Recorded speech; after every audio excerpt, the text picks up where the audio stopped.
KYOTO video.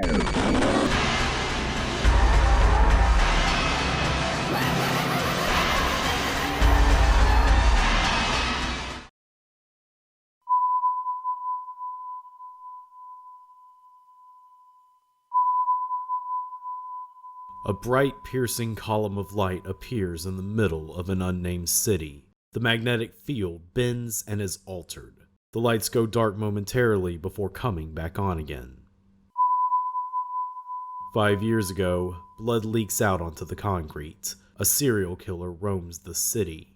Young girls disappear, their mangled bodies dumped onto rusty playgrounds. Plans for an amusement park are scuttled due to financial problems. A young girl meets a detective in the hospital and inspires her to walk the path of justice. Another young girl awakens something inside her.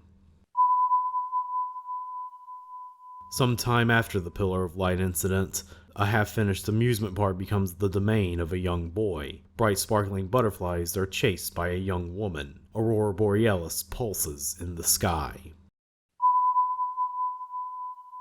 Weeks before the Pillar of Light incident, teeth grind against bone. Flesh is torn behind buildings. A popular new designer drug has hit the streets. A vigilante known as the Fire Witch stalks the city. And amidst these events, whispers of a mysterious being that will spirit you away to your final resting place abound.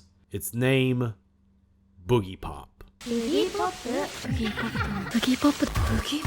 僕は Boogie Pop だ。Boogie Pop fandom is, well, that's it. Boogie Pop fandom is. There's a reason I've forgone the normal intro this go around and decided to dive right into talking about the acclaimed anime title released in 2000. One of the first ones actually, since it was a winter title. And let me tell you all something, it was big. When I was just a young neophyte otaku in 6th grade, scrounging around for any information on Dragon Ball and Digimon Tamers, Boogie Pop fandom was a name I saw pop up quite a bit on the list of anime you need to know, right between the Ranma 1/2s and the Fushigi Yugi recommendations. And even to this day, it still has a reputation as an anime of importance. Being considered the sister series to Serial Experiments Lain will do that. At the same time though, I always found discussion about what Boogie Pop fandom is as an anime, as a story, as a work of art, to be lacking. At least compared to similar thematically heavy anime like Evangelion, Revolutionary Girl Utena, and the previously mentioned Serial Experiments Lain. And after watching Boogie Pop, I think I have a good idea why. Boogie Pop fandom has a reputation that can best be described as impenetrable. It breaks so many rules of conventional storytelling. It has a style of direction that's deliberately alienating and off-putting. It's technically a continuation of a larger narrative franchise while also being its own self-contained thing. It's really not an anime one can approach casually. Even then, this is an anime more people should approach. It's engaging, it's thoughtful, and most importantly for this month, it is scary as hell.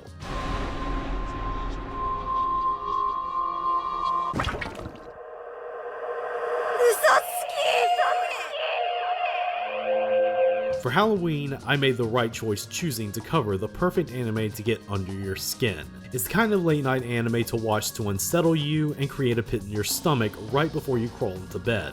That's the goal of this video. Not just to go over how an anime like Boogie Pop fandom gets to be made in the first place, but to also explain why this horror classic needs more love than it gets. That's a certainty I will attempt to bring to this uncertain world. 誰? 君たちの間では死神の名で呼ばれている。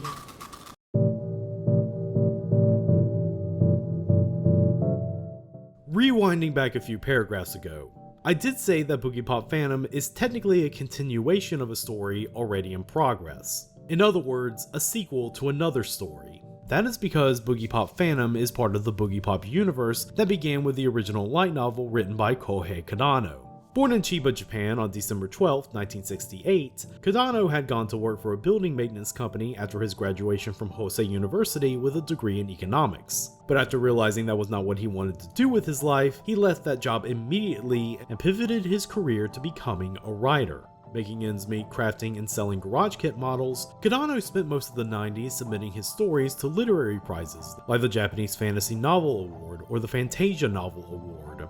After years of either not making the finalist shortlist or just barely making runner-up, KYOTO finally won with the 4th Dengeki Game Award in 1998. The story he had submitted and would later debut with was called Boogie Pop Doesn't Laugh.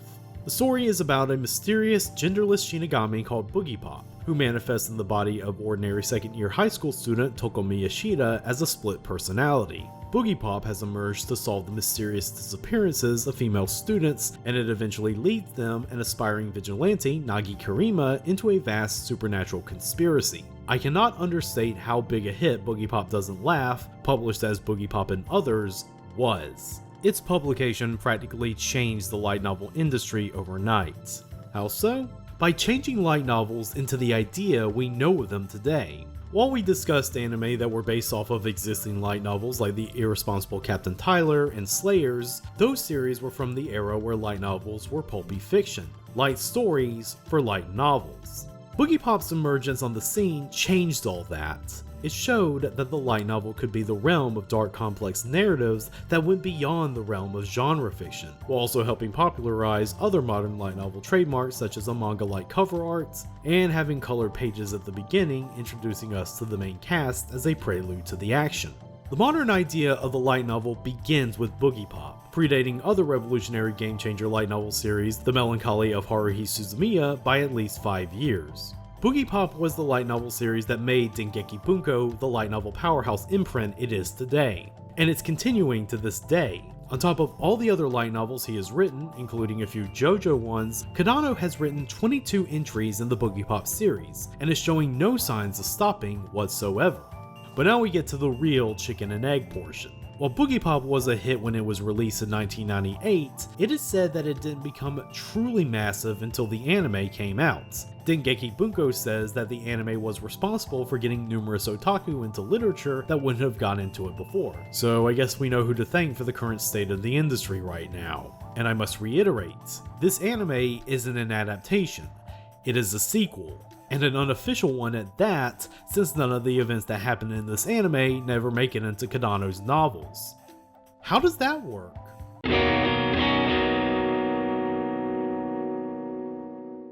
Boogie Pop Phantom was a surprise hit for a debut novel, and the people with money were ready to capitalize. Sometime in 1999, plans for a multimedia project revolving around Boogie Pop Phantom were put into motion through production committee Project Boogie Pop. The idea was to expand the franchise's reach through a manga miniseries, a live-action film adaptation of the first novel, and an anime series. The anime series was to act as a standalone sequel to the original book, which would build on the plot of both it and the recently released 6th book, Boogie Pop at Dawn, that acted as a prequel to the original, focusing on the slate of serial killings from 5 years ago before the events of the original, as well as how Boogie Pop manifested within Tokomi Yoshida in the first place. The reason for this, according to the anime's main screenwriter, was because the original Boogie Pop and Others was deemed quote-unquote unfitting for an anime adaptation. Now already this is presenting a bit of an obstacle that comes with endorsing Boogie Pop Phantom as a thing to watch. Since a lot of it is meant to tie into 2 books in a series, it's to be expected that you might find yourself in the dark when you first start it. When I began research for this video, I saw a lot of recommendations that you should read or at least familiarize yourself with Boogie Pop and Others before watching this, or watch the above mentioned live action film adaptation, or watch the first 3 episodes of the 2019 anime adaptation that tells an abridged version of the story. Not so unfitting now, is it? Or Boogie Pop has manifested to investigate the mysterious disappearances around the local school. To audience surrogate character Keiji Takeda, who does not appear in the 2000 anime before you ask, Boogie Pop explains that the disappearances have to do with a man-eater. Said man-eater goes by the name Manticore, an escaped synthetic human created by the mysterious Toa organization to act as the final stage of human evolution. Assuming the form of deceased student Minako Yurihara, it has enlisted in the help of student Masami Saotome to bring it bodies to feed and experiment on. In time, the two begin to fall in love and plot to conquer the world. Meanwhile, another student, Akio Kimura, is investigating the disappearance of his middle school crush, Naoko Kamikashiro, with his only clue being a letter from her originating from his old hometown. Upon his return, he runs into Toko Miyashita, not in her Boogie Pop form, and tells her the contents of the letter. How Kamikashiro had met an alien named Echoes who was sent to evaluate humanity, but was instead captured and cloned by the Toa organization. That clone being Manticore, and Echoes is still somewhere on Earth trying to hunt it down. These plot lines end up converging when Saotome decides to make Manticore's next victim aspiring vigilante, Fire Witch Nagi Kurima. With the help of two other students, Kei Nitoki and Shiro Tanaka, Saotome attempts to lure her into a trap, but Kurima outsmarts them, knocks them out, and takes them to Echoes. Echoes, in a fit of dramatic irony, senses that they are normal humans and lets them go. Saotome takes advantage of this and kills Kurima using a box cutter while injuring Echoes with a mechanical pencil filled with poison. No, really. Right on cue, Manticore shows up to attack Echoes and defeats him, but not before Echoes points to the sky and transforms into a pillar of light that causes a brownout throughout the city to kill Manticore. Manticore is able to escape thanks to Saotome sacrificing himself. Manticore tries to chase an escaping Nitoki, but then Boogie Pop finally appears and traps the monster. Manticore is then killed by an arrow fired by Tanaka since he's an archery club star, and the book ends with Nagi Kurima resurrected thanks to Echo's Pillar of Light. But I don't think you really need to know all that. When I popped this anime in, I approached it like any other American otaku in the early aughts would have approached it, and went in with as little knowledge of the books as possible. That's how most otaku today are going to approach this. Not only because the prequel, which ties into this, still has yet to be localized, but also because homework shouldn't be a requirement to enjoy an anime. I'll get into why you don't really have to prep for Boogie Pop later, but for now, let's talk about who worked on this. A lot of the sauce Boogie Pop fandom can be attributed to two people. The first of is series director Takeshi Watanabe. He is responsible for giving Boogie Pop fandom its overall look, which is wild when you consider his previous anime. It's not safe to get too relaxed just yet! The second is series composition writer Sanayuki Murai. He had been bouncing around the industry since the late 80s and was transitioning to a more established career as a scriptman. And he was the right man to write Boogie Pop, considering that one of his big works prior to that anime was the nightmarish Cowboy Bebop episode Pierrot Le Fou. The atmosphere of that episode is reflected all throughout Boogie Pop fandom. Boogie Pop fandom was one of the first anime to air on TV Tokyo in the winter season on January 5th, 2000, meaning it was one of the first anime to get released into the new millennium. And when you really zoom out, it really is one of the standout titles released that year, practically a class of its own. So how does it do?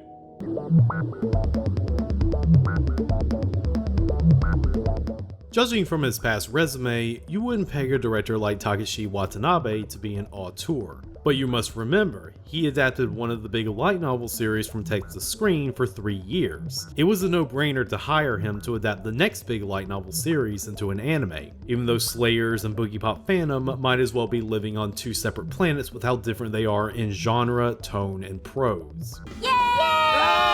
What the producers got back from Watanabe genuinely shocked them. They were expecting an unsettling atmosphere like in the books, but certainly not to this level. In bringing the feel of the Boogie Pop novels to screen, Watanabe opts to make the whole anime feel claustrophobic and alien. The colors are either drenched in faded sepia tones or deep dark blues that resemble a starless night, and the edges over the screen are covered in black shadows, giving the feeling that the walls are closing in on the on-screen characters. It really makes the environment feel unwelcome. The schools feel barren and deserted. The crowded city streets feel simultaneously suffocating and isolating. Even bright, sparkly karaoke booths are made dingy and drab by this style of direction. The direction even adds a layer to the story in the final episode when the main conflict has been wrapped up, and all that's left is the tie up of loose ends. Notice how, with the main mystery solved, the claustrophobic direction is gone and replaced with a more standard anime style. People ignorant of the credits often assume that Ryutaro Nakamura was the director for Boogie Pop because the style Watanabe employs greatly resembles the style Nakamura employed in Lane and later Kino's Journey. Surprisingly, there is very little connection between Boogie Pop and Lane. They just share similar styles and direction and boarding, and both are done incredibly well. One thing Boogie Pop does share with Lane is that its character designer, Shigeyuki Suga, was also a key animator on Lane. That might not sound like much, but he brings a similar vibe in translating the characters from the book illustrations to the screen. There's a realism to Suga's designs. They have an unmistakable anime style, but with their eyes spaced further apart and giving less detail to their designs, they feel remarkably human. At the same time, they all have distinguishing features like hairstyles and accessories that leave an impression. Beyond the animation is the sound design. In fact, for Boogie Pop, it's probably equal to the direction and help building the horrors.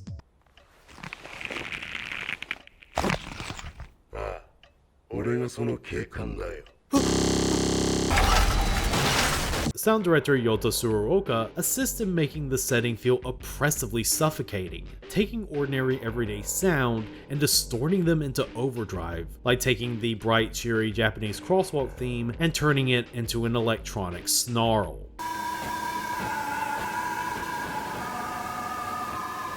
どうしてみんな生きてるんだろう。どうせ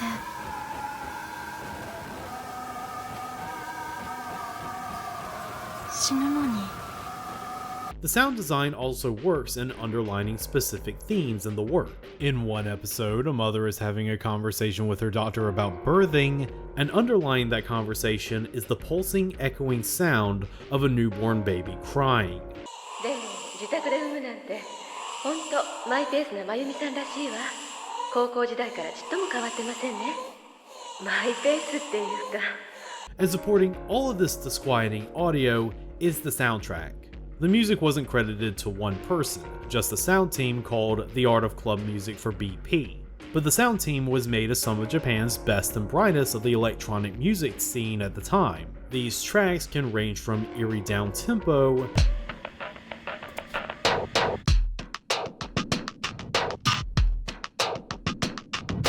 to intense breakbeats to ring in the commercial break.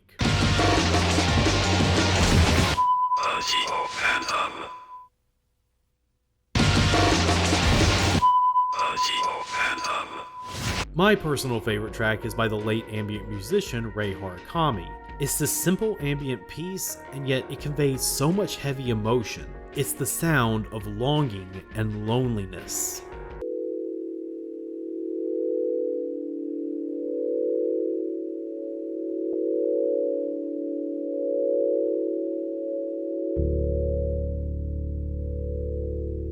Each of these pieces help give Boogie Pop its atmosphere of isolating horror, and they serve as excellent herbs and spices to some really meaty stories.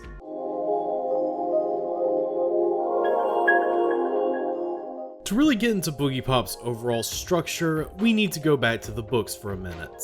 The general construction of Boogie Pop and others is that it's a non-linear story. Each chapter shifts to a different character's point of view to better build a mystery and have the reader piece it together by the end. It's a good structure for this kind of story, and other horror tales have employed it both before and after Boogie Pop's release. The anime continues that tradition with its semi-episodic format. Each episode focuses solely on a character or characters, their story, and it's the audience's job to figure out how they fit into the larger narrative of Boogie Pop fandom. But the funny thing is that even though this is technically a sequel, most of the cast from the previous novel barely get any protagonist function. They are playing secondary character roles at best despite those title cards in the opening. There's large stretches of time where we don't even get a glimpse of Boogie Pop and they're supposed to be the star of the show.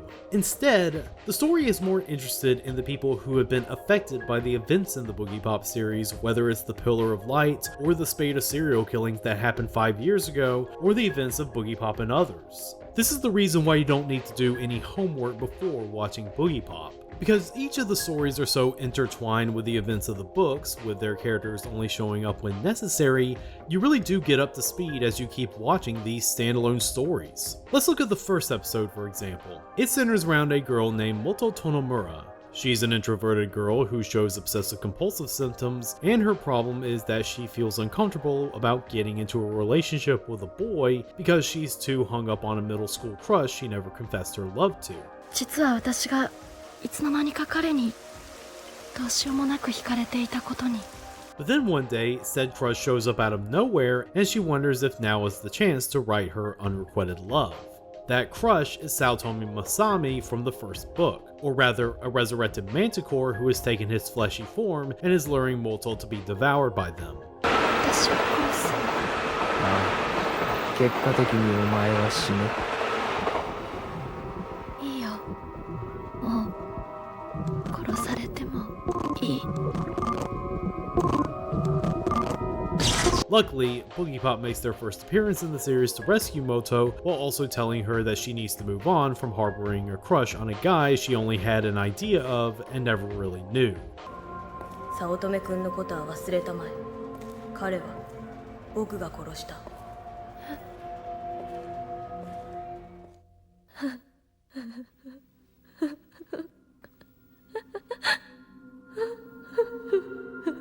And while this could be confusing for first-time viewers, it's a good first episode. Through a contained narrative about a young woman getting a chance to confess to the one who got away, it sets up a threat, introduces us to recurring characters from the novel, and shows us the event the rest of the anime is going to revolve around, Echo's turning into a pillar of light at the end of the first novel.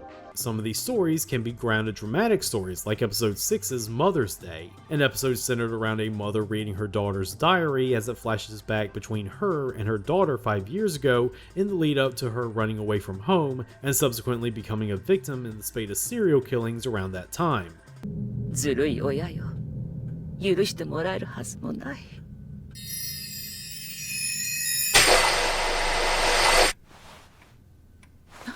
触らないで。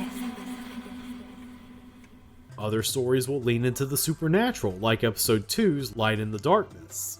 That one follows a male high school student who always wished to be a hero. He gets his chance when the light pillar grants him the ability to see people's repressed guilt and troubles as giant bugs, which he can then remove and devour.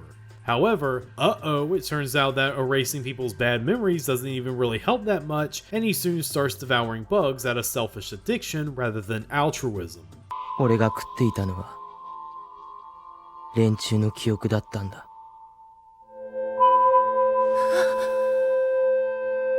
嫌な思い出なんて消えた方がマシだろ。Regardless of the subject matter, all the stories are heavy psychological horrors that plunge the dark depths of the human mind. Sometimes the horror is disgustingly in your face, like in episode 4's My Fair Lady, an episode where a high school loser becomes attracted to a new waitress at his job, and, under the newfound confidence given to him by the designer drug Type S, seeks to control her like the cutesy anime girl in the dating sim he's coding. And you better believe it gets real creepy once the lines between reality and fiction begin to blur. リラックス。学校じゃないんだし足組んでいいよ。可愛いな君は。そんな気にしなくてもいいのに。But to me, the best episodes are when the full picture of the horror doesn't hit until the very end. Episode 3, Life Can Be So Nice, is one such episode.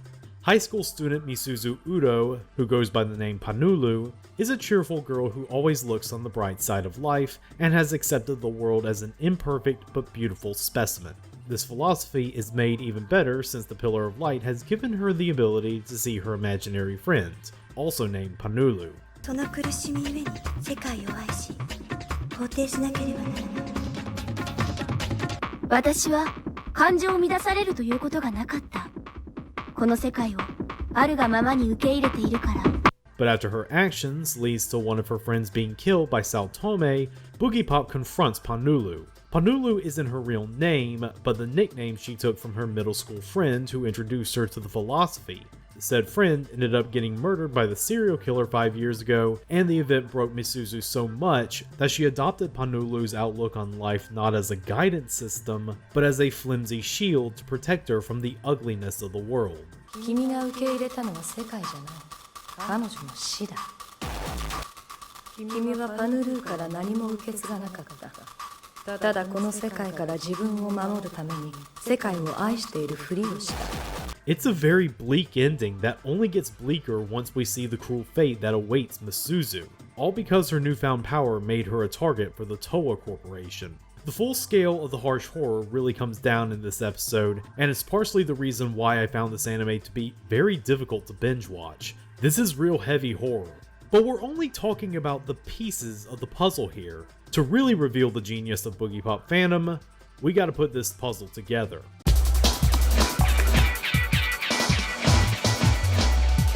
Despite this anime's reputation as impenetrable, piecing together the overarching plot is more than doable. For one, the standalone episodes aren't exactly that standalone, considering events that happen in one episode can be woven into another. In episode 1, Moto comes across Jono Uchi, the bug boy, who says he sees a bug on her and can remove it from her. Because Moto refuses, within the context of the episode, this feels like a weird non sequitur. But then we go to the next episode, which focuses on Jono Uchi, and we get the full story of why he sees the bugs. There's also episode 5, Interlude. Quietly the most important episode of this anime plot-wise, not just because it helps catch non-readers up with the plot's backstory in its own way, yet another reason you don't have to do homework for this anime, but also because it introduces the true overarching narrative of the anime. You see, the return of Manticore is a mere red herring for the book readers. The actual key character that this anime centers its themes around is introduced here, Kisaragi Manaka. なんなの今の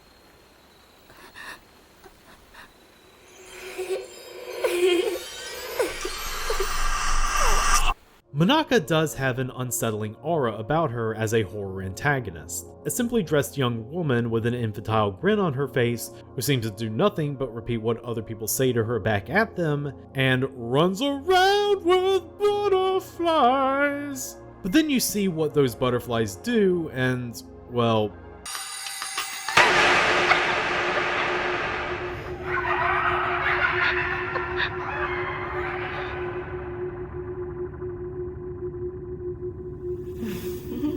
Manaka is important because she is the battery that powers the central theme of Boogiepop fandom and kind of Boogiepop as a whole. That being the themes of change and how the past changes who we become. Throughout Boogiepop fandom, a lot of focus is given to people dealing with bad memories of the past. They are either trying to rectify past regrets, shielding themselves from past trauma, or even just reacting to bad things that happened to them years ago. Boogiepop treats the past as this place where pain dwells. So much behavior of the point of view characters we follow are people reacting to negative events that happened to them years ago. According to Kadano, he has always had a fascination with the past more than the present, certainly in regards to pop culture. There's a reason why a lot of things in this anime are named after pop cultural ephemera from the 70s and 80s, from episode titles being named after Cyndi Lauper albums, to an important character being named after a Pink Floyd song, to the amusement park and the setting being named after Prince's home and recording studio, to a villainous member of the Towa organization being named after the supposed evil spirit that convinced Prince to record his mysterious Black album that was subsequently shelved. But Kadano is more interested in how the past shapes who we are as people. Through the traumas of the past, people have found themselves alienated from society and have found various ways to cope with it, whether it be through escapist fantasy or superpowers granted to them by that mysterious beam of light. And all of these are shown to be unhealthy and self-destructive.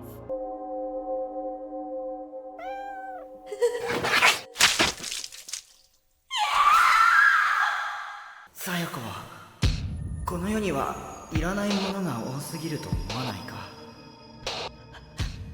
分解して作り直す必要がある。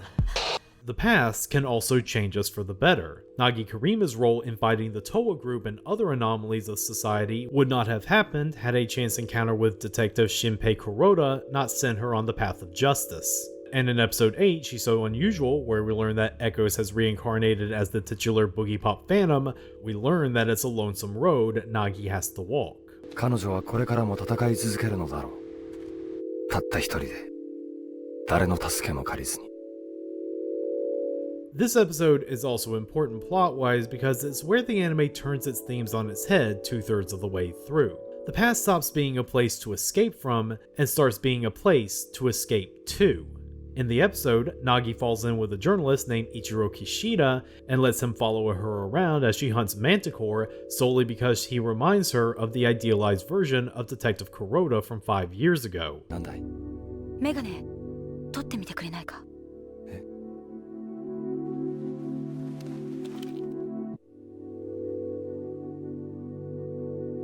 会えてよかったよ。ありがとう。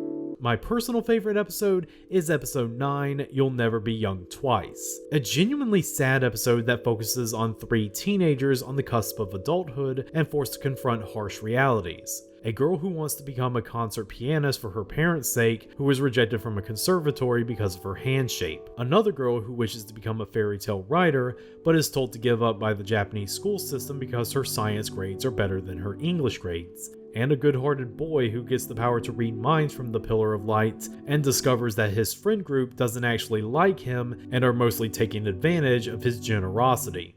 All of these wish to escape the present and into the past of childhood, where their ideals felt achievable and friendship was a much purer experience. 大切なものを切り捨てながら大人になって生きていく。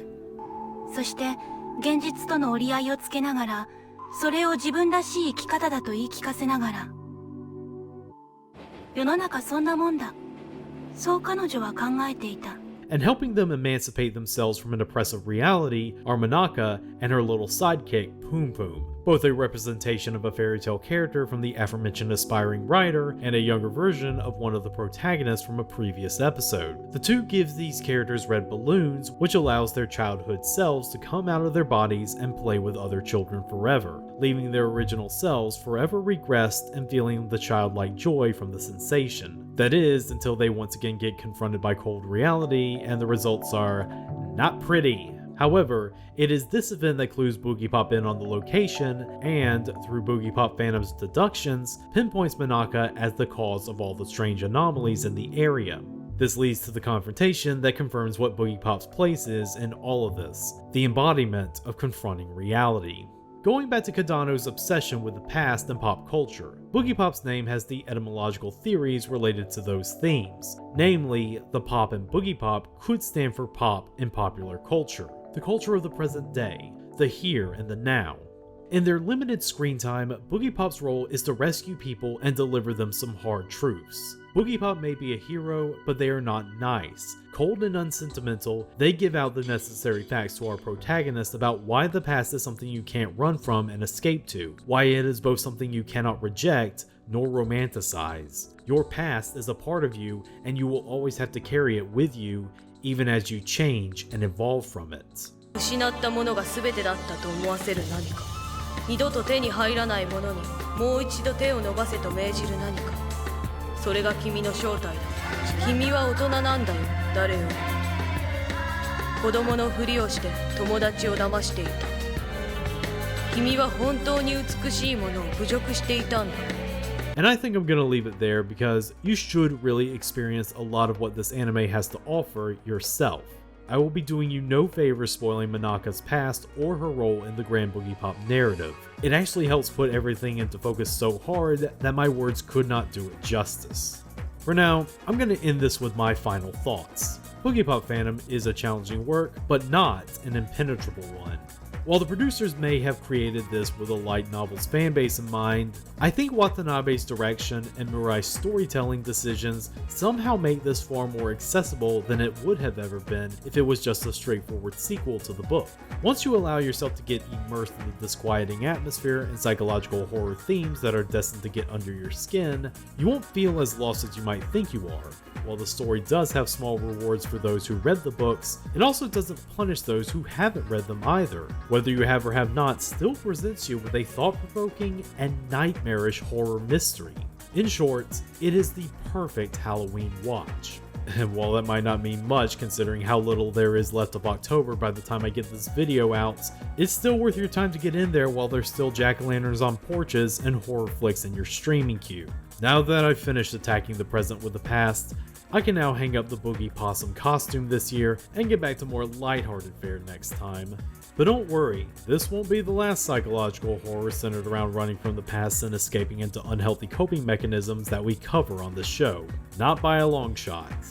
Until that day comes though, remember, nothing in this world is ever truly decided. Everything is uncertain. Nothing is unnatural. 昔を懐かしむことと過去にとらわれることは別の次元のものだよ。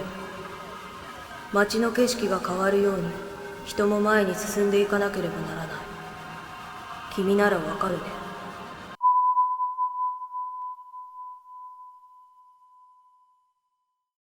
Thank you all for watching. If you like this video or want to support this channel, please donate to my Patreon. Each dollar can give you early access to my videos as they come out, as well as keep the channel running a bit more smoothly. You can also subscribe to the channel, ring that bell for notifications, or just like this video. Either way, you'll be helping me out. That's all for now. See you for the next round of tapes.